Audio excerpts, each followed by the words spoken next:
secangkir pengharapan untuk mengawali hari ini. Renungan pagi tanggal 26 Juli.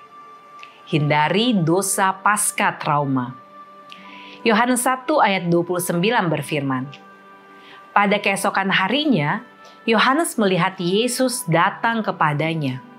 Dan ia berkata, lihatlah anak domba Allah yang menghapus dosa dunia.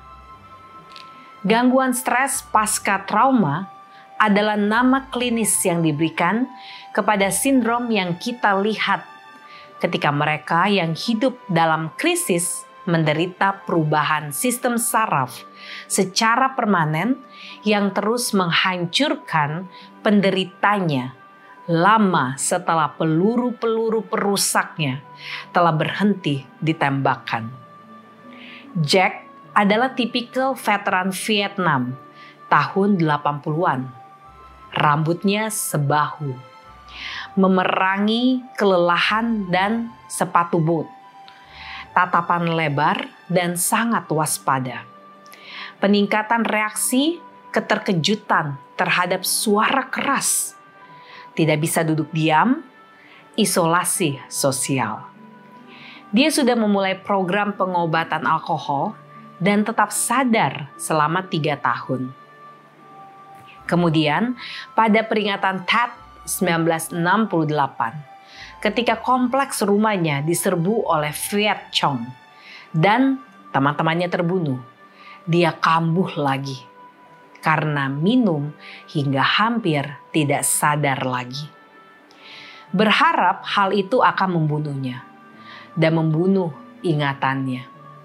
Sekarang 2 minggu kemudian, dia terus merasa ingin bunuh diri. Jadi dia datang menemui saya.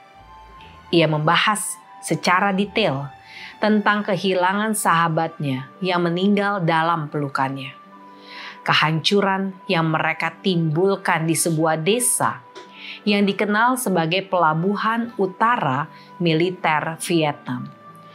Dan penembakannya terhadap seorang gadis kecil yang mengenakan ransel penuh amunisi yang berlari menuju sekelompok tentara musuh. Dia kadang-kadang terisak, tak terkendali. Berbagi rasa bersalah, kecemasan, kemarahan, dan rasa sakit. Diajari untuk membenci dan menghancurkan manusia. Dan mengalami sendiri suasana pertempuran yang mengerikan telah melukainya seumur hidup.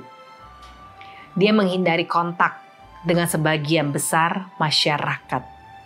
Tinggal di gubuk terpencil dekat pegunungan. Dan tidak bisa bekerja selama 7 tahun terakhir. Dia hampir tidak bisa memenuhi kebutuhannya dengan cek kecil yang diterimanya.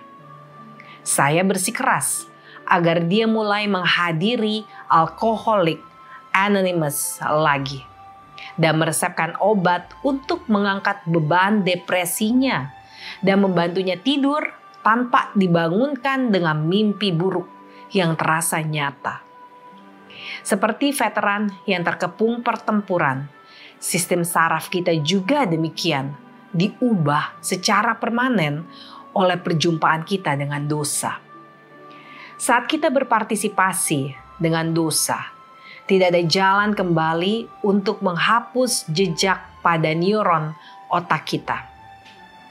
Jack tidak punya pilihan pada saat pengalaman tempurnya, tetapi dalam kehidupan kita sehari-hari, kita dapat memilih untuk menolak godaan.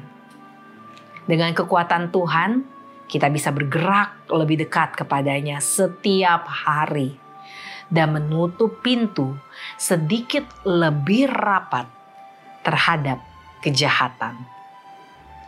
Doa kita hari ini, ya Tuhan, bantu kami untuk menjauhkan dosa-dosa yang begitu membuat kami jatuh dan jauh daripadamu. Amin.